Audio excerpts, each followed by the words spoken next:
Hi, everyone. Welcome to the Allbound Awesomeness Podcast, brought to you by Impressa Solutions.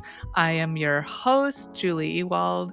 I'm also the Chief Everything Officer at Impressa Solutions. This is our first episode, and I'm here with my colleague, Teodora. Hey, Teodora.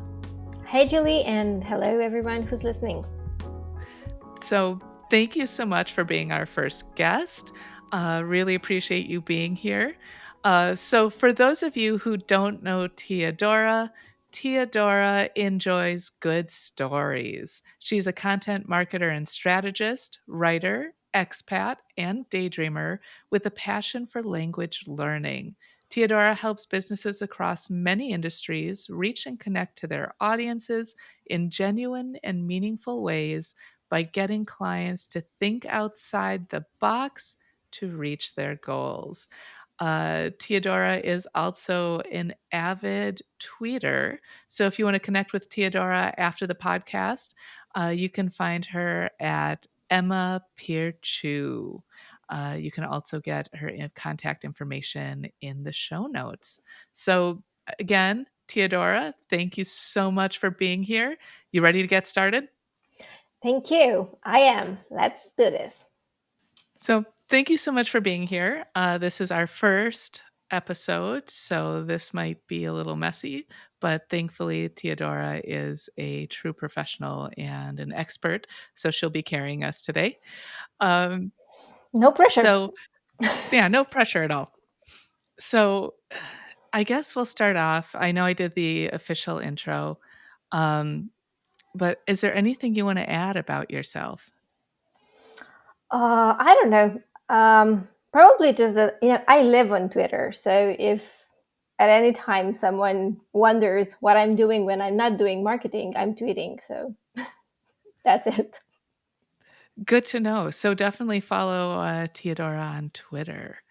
So we're going to talk a lot today about gated and ungated content in B2B marketing, and some of these best practices. So if you could, for our listeners who don't know, what is gated content and why the heck would you gate it? What is gated content? Everything that lives behind a door, a wall, a window. So basically, it's hidden, it's closed to people who want to access it, and you would have to give something in return to get access to that content. Usually would be an email address or some sort of contact information. Sometimes a long spreadsheet of boring questions about everything around you, from I don't know how many people work in your organization to what you ate this morning. Why would you do it? Lead generation most of the time, but it doesn't mean that you should always do it. So sometimes you should do it, sometimes you shouldn't. But let's say that the purpose would be to generate some quality, hopefully quality leads. Okay. So it sounds like if I want to convert strangers to become my contacts and hopefully to be leads, I need to have some way to collect them, and the gate is a good way to do it. Hide that lead magnet behind there and get their sweet, sweet info. Oh yeah, that would be the ideal, like in the ideal world, or like in 2020, I don't know, oh God, it's 2023 now, so probably I think 2017, yeah, or maybe even 2018. That would be the recipe, yes. Today, I'm not so sure this is the right way to do it. So I'm all for gating some sort of content, not everything. Definitely something has to change, because, gating the ebook with 5 ways to get more money into your business, that's not going to work anymore. I mean, it's already not working anymore. Okay. So it sounds like ungated content is working a lot better. So, what are these benefits to having ungated content? Giving people access to information and being part of the solution, even if they're not your clients or your leads yet. It's building a different kind of connection, a different level of trust, and it streamlines the experience, because the problem with the gated content is that extra step. So I need to sit I need to fill that form on that landing page. And sometimes it works because the content is that good. So the problem is like not gating what kind of content can we still gate, and how valuable is this really worth the effort, the extra effort? Because honestly, it becomes um, I wouldn't say boring, but it's easy to Google, ask Chat GPT if you want. And I just don't need your ebook anymore because I Googled it and I actually found that information somewhere else without me having to go through the extra hassle and without me having to go through, I don't know, 100 emails from you in the next 5 months. Makes a lot of sense. So, if I'm producing content, is there any kind of hard or fast rule about when to gate or not? And if there isn't, how do you decide? I don't believe in rules around this. Like, what could be the right way to do it for a company, it might not just get it for another one. So there is no like universal, cookie cutter kind of rule here. But I feel like common sense is what the thing that would decide whether you will gate or not. As in, is this piece of content really that worthy? Like, is this somewhere, can my readers or my viewers or my followers on social media, can they find this information somewhere else with, I don't know, 2 clicks or just a simple query? Or is this a piece of content that I've been investing my, I don't know, my resources for 6 months in? Am I producing something truly valuable here that doesn't exist anywhere else on the internet? Gate it. Am I just rewriting something that's been on Google since 2020?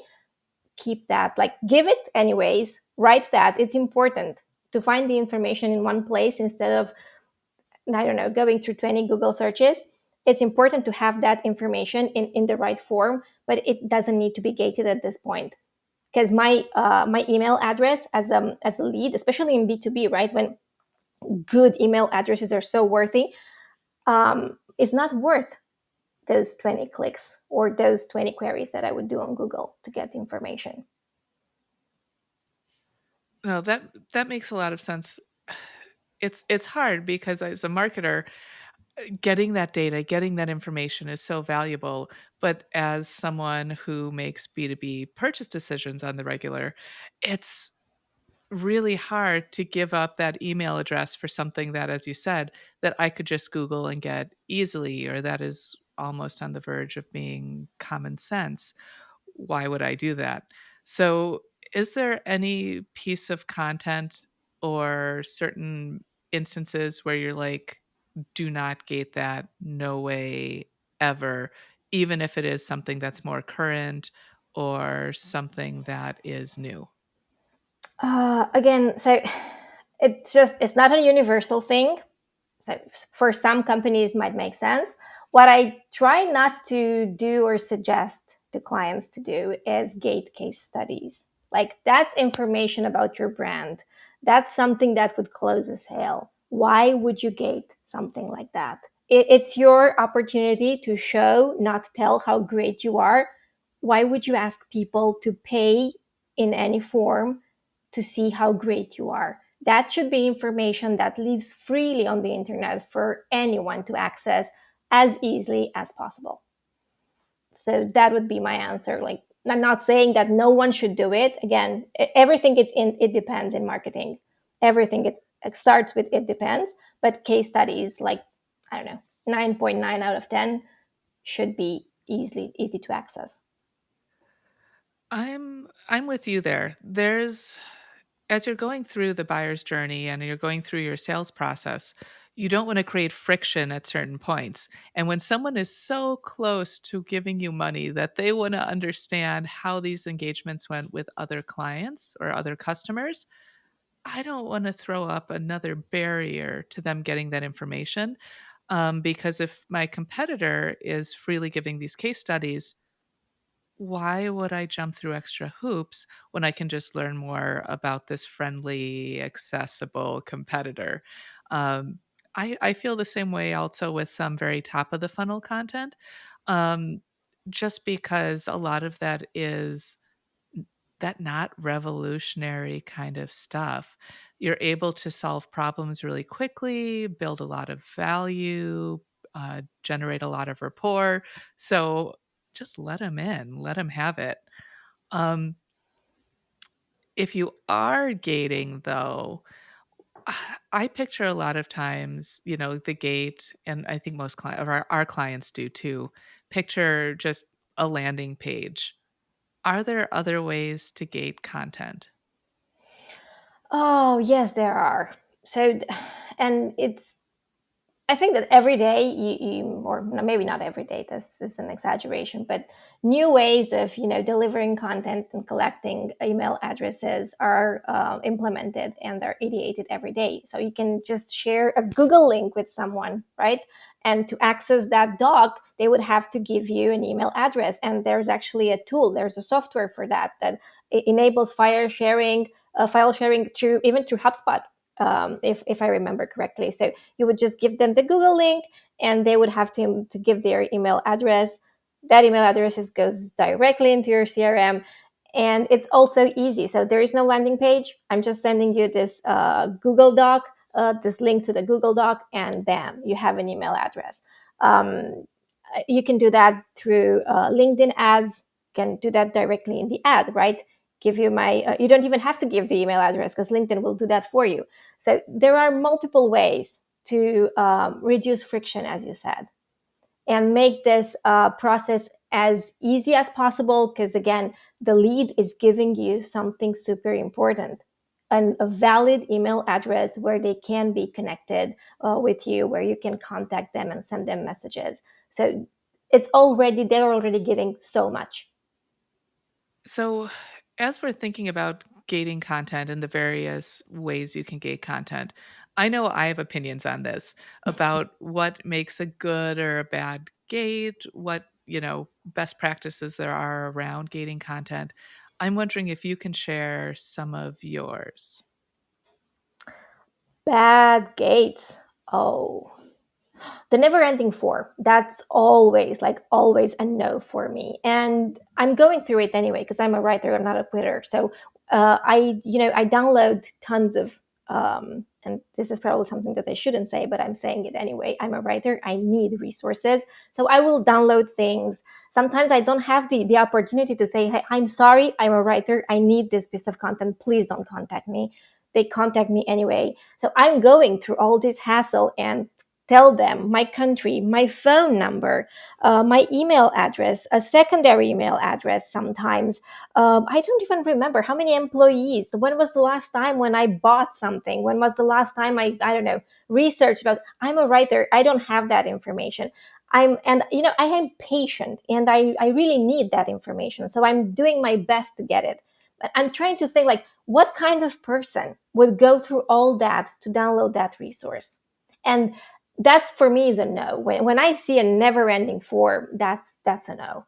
Or when they ask you to, information that's not like right on hand, and you'd have to invent things. Because sometimes I'm using the for companies that don't allow you to download with your Gmail, your personal email address, you need to use the company address, the corporate email address that you have. So I will use mine from Impressa Solutions, right? And they ask me stuff that I don't know. I would have to call you and say, hey, Julie, how many, I don't know, something do we do every year? I don't do that. I invent stuff.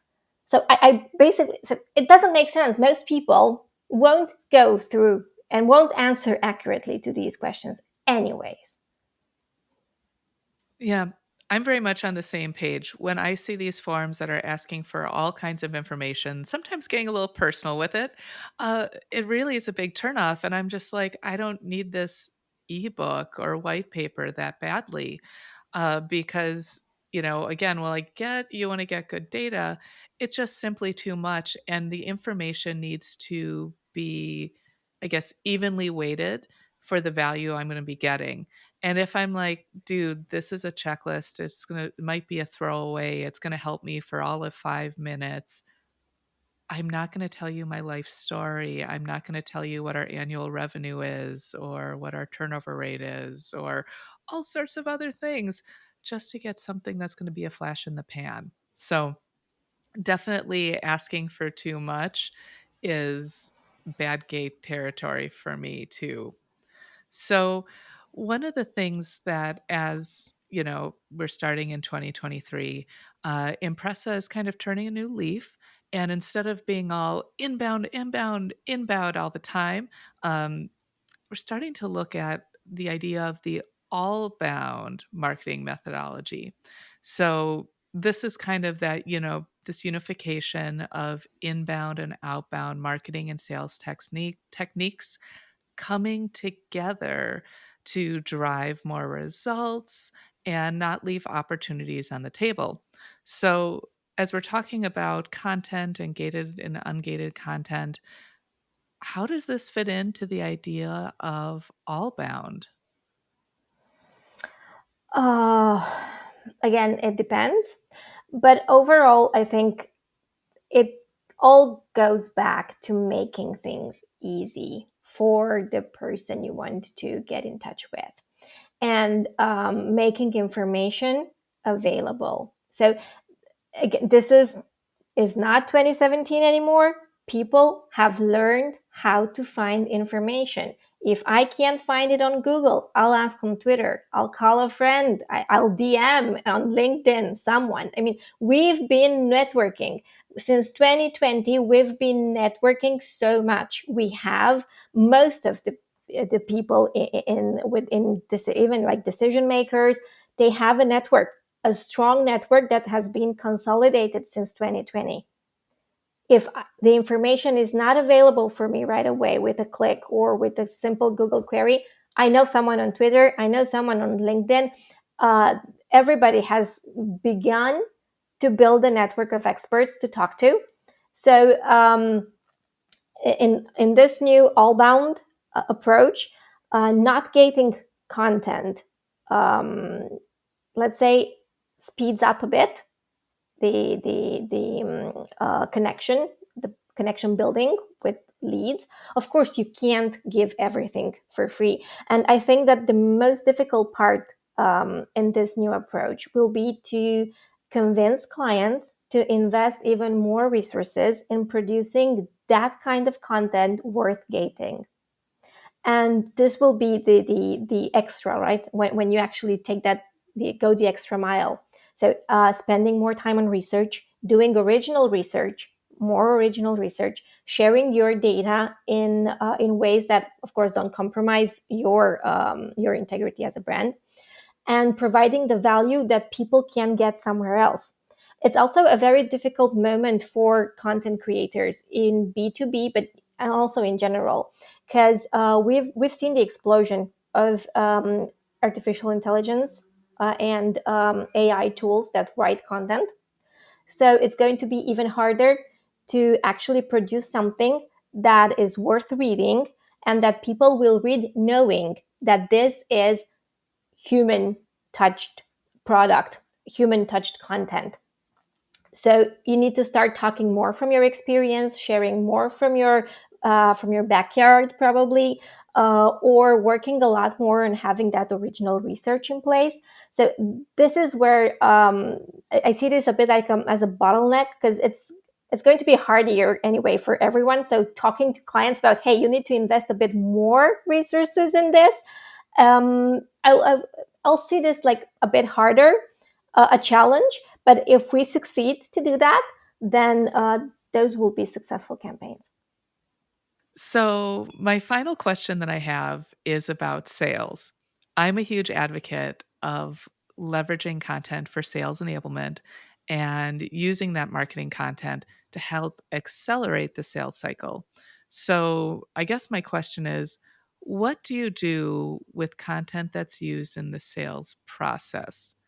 Do you ever gate it, or is it strictly just a give? Well, it doesn't make sense to gate it anymore at this point, right? So I'm already talking to you. I have your email address. Probably we've been on a phone call. So gating that, it doesn't make sense anymore. I'm just going to share that with you because you're my sales qualified lead. You're already in my in my database. Probably we talk. I know your name. I know your kid's name if I'm a good salesperson. So it doesn't make sense to gate it, right? It makes sense to have it like available, again, easy accessible, living somewhere, ideally somewhere on your website. I'm just going to make like a short, like brackets here. Don't send attachments in emails. I mean, we've been working a lot with cybersecurity experts, a lot with IT companies, and right now I'm a bit paranoid about cybersecurity. Never attach anything to your emails as a marketer or as a salesperson. Make them live on your website somewhere. If it's possible to, optimize for SEO, that's great, but just send a link. Don't send an attachment in an email. So make it easy accessible with a click, in a format that is mobile friendly, and never gate at this point in sales. It doesn't make sense. You already have everything you need. If you want more information and you would need to use a form, find something else to give them, something that is way more valuable than, I don't know, one pager. And again, everything that is about your business, everything that is about how great you are as a business can't be gated. You can't ask people to pay to, read about how great you are. They will pay for something that is valuable for them outside of your relationship. And I say pay, it's not money, it's an email address. And in today's world is worth more than, I don't know, $15 for an ebook. No, it's really true because a contact and a lead does have, a degree of value, and savvy buyers, particularly those in the B2B space, they know it. They're not going to give that away, for free, but they also don't want that, again, friction, redundancy, etc. So I would be really miffed if someone sent me a link to a landing page in the sales process and it's treating me like a stranger, asking me to go and reinsert everything. So it's really nice if you're using a marketing automation platform, something like HubSpot, where you're able to autofill if someone happens to stumble across a landing page and they're an opportunity or they're already a customer, like, let them have it. Make sure that it's not going to make them go through those steps as if they are a stranger. Or if you're doing some kind of additional lead nurturing for someone you're already working as a deal, use a feature like HubSpot Smart Content or something else that allows you to send different variants, so that those folks who you're already working a deal with or who are already giving you money don't have to jump through the hoops. They just get it right away, and just keep giving to further build that rapport and build that relationship. So makes a ton of sense there. So I'm looking at my notes. I've asked all of my questions. So, Teodora, did I miss anything? I can't remember. If I am to look back at your at the notes we had for this, I can't remember. I think we can talk more about what makes quality content at this point, and how people have become more picky about content. And there are so many brands out there that are doing a great job at creating very high standards for quality content, especially in the B2B um, area. It's been some rough couple of years, and there are great players in almost every industry, like industry standard givers. I don't know if that's even a word. And you download that content, maybe out of curiosity or maybe because you actually need it, and you start seeing some patterns across industries around the quality of the design, the quality of the graphics, the quality of the research, and the standard is getting higher and higher in content production. Of course, no one says you can't hire, I don't know, two freelancers in Fever and write a 3,000 word ebook that you can try to use as a lead magnet or content offer. But the standard is high.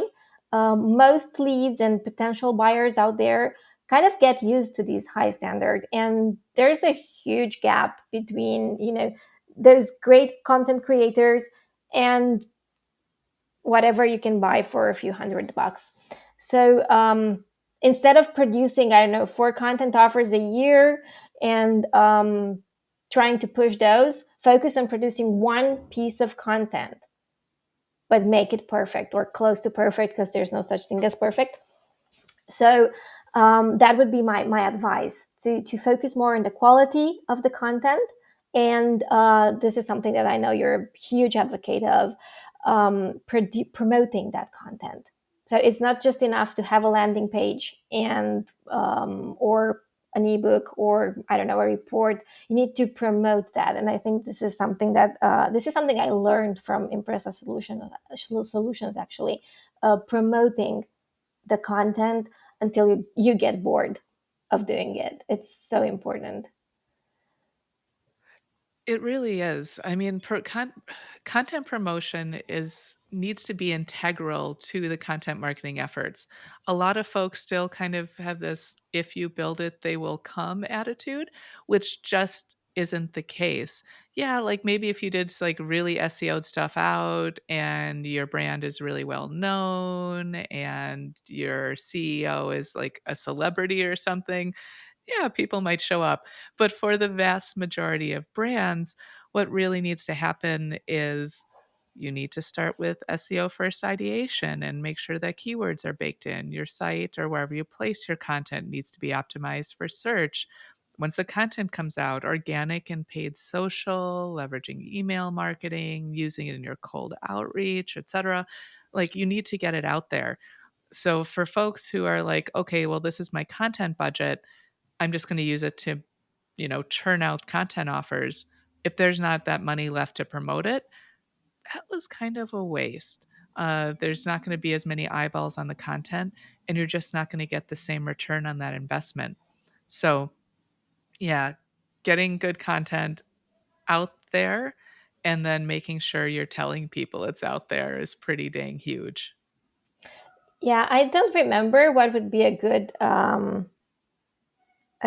like, probably a 30-70-40-60, like 40% in the content creation and 60 in promoting that content as value inside your budget. So if just quit producing, produce just 2 instead of 3, or 1 instead of 2, and leave the rest of the money for promoting that content. And I mean, there's no shame in paying for ads, for paid for promoting via social media, for example. I mean, there's no secret that organic reach can just go so far. And I feel like some people are just afraid to promote and pay to promote via LinkedIn or via Twitter or even Facebook, because they feel like, oh, if I'm promoting, it means I don't trust enough, I don't believe enough in the content I've created. That's not true. It's just necessary, because that's the world we live in. That's the world of algorithms, and they will just help you so much if you don't give them access to your credit card. There's no shame there. Yeah, very much so. Especially we're talking about B2B. Running those LinkedIn ads can get you a lot of value. Even though the cost per click is likely going to be higher than some of the other platforms, aka Facebook, you're more likely to connect with your audience and you're more likely to see actual results from those clicks. So, really highly recommend at the bare minimum when something like a content offer rolls out, put at least the minimum budget behind it for like 7 days with a couple of different iterations of creative and just see if you get any bites. This isn't necessarily going to be a high ROI activity. You probably aren't going to get much from it, but you'll be able to see where people are clicking. You may get a conversion or two, but when you discover what's working, then you're able to put more money behind it and start using that to actually drive, some results for you. It's turning on the tap and turning it off where it comes to letting leads come in. And of course, that does kind of help boost the overall reach for that. So Yeah, I'm a and fan. then the employees can help you promote those content offers, even if they're gated. So like, you can screenshot a page of it, or actually not screenshot, just ask your design team to do that. There's a page of that, screenshot it, put it out there. Your employees can share that online with a link to the landing page if that's a gated content offer, or even like I would call them mini influencers on LinkedIn, especially the LinkedIn content creators today gain more and more credibility. And if you can collaborate with some and hey, we need to promote this, and give them the tools. So the more you can control how your content goes out there, the better. So give them the tools, give them a media kit, give them images, visuals, video, if that's something that you can do and have budget for, and ask them to help. And even your community of users and your community of customers, the customer should always, if it makes sense for them, they should always have access to your latest content. The content is not just for closing new sales. They can also help with retention. They can also increase the customer loyalty and open more conversations inside your community. And sometimes, and this is something that I actually love about HubSpot, whenever they launch new content, there's always a way that we members of the HubSpot community can access that content easily and share it with our network and share it with our friends or with our social media connections. It's so easy, and we don't like, nobody pays us to do that. We just do it because the content is that good, and because we know that by sharing that, we help HubSpot and we also help people in our network, because this is great advice. So thinking a bit out of the box, moving away from the traditional create the content landing page, one link on the company's LinkedIn page that no one has visited since you first opened that, and that's it. It's not and then they decide that content marketing is not working. All right, of course it's not working. You're not working, you're not doing your part. You need to start thinking outside the box, and whether you gate that content or you don't gate it, you still need to find ways to convince people, hey, this is something worth reading. Because we talk about gating and not gating content. This is just one tiny bit, convincing them to give an email address to download. But then there's the other bit that is convincing them to actually read that. And we did this for some clients. Like we created a follow-up campaign after they downloaded the ebook, just to send them the most important bits of that ebook to make sure that they actually read that, because that was super helpful information. Because I download things and then don't read them because I don't have the time, or I don't know, I just get bored in the meantime, or I got a TikTok notification, or I don't know, Shakira launched another song. So I lose it. I forget about it. So they need to be convinced to read just as much as they need to be convinced to download content these days, because there's everywhere. Information is everywhere, and we only have two eyes. That is a really good point and a good thing to end on, because, we're really appreciative if you've listened this long, because, there is a lot of other stuff out there. There's a lot of competing noise. There's a lot of competing advice. There's a lot of competing thought leadership. So being able to put something out there that gives that value, that allows people to want to stick around, is really dang beneficial. So as creation efforts go on, it's very helpful to be able to tap into things that are going to actually build that value and that rapport and make people not want to listen to Shakira's new song, but listen to you instead. So, with that, I want to remind y'all to connect with Teodora, particularly on Twitter at Emma Pirciu. EMAPIRCIU. And, if you have any questions, feel free to reach out to us at Team Impressa. You can reach out to me at julie@impressasolutions.com. So, thank you so much, Theodora. Really appreciate you being our first guest on our first episode. Thank you. It was a very interesting conversation. Thank you. Yeah, no, I think we got a lot of good stuff here. So, for everyone else, thank you so much for listening. Really appreciate you sticking around for our first episode. If you'd like some more information on Teodora and how to get in hold of her, check out the show notes. Otherwise, we will see you next week. Thank you so much, everyone.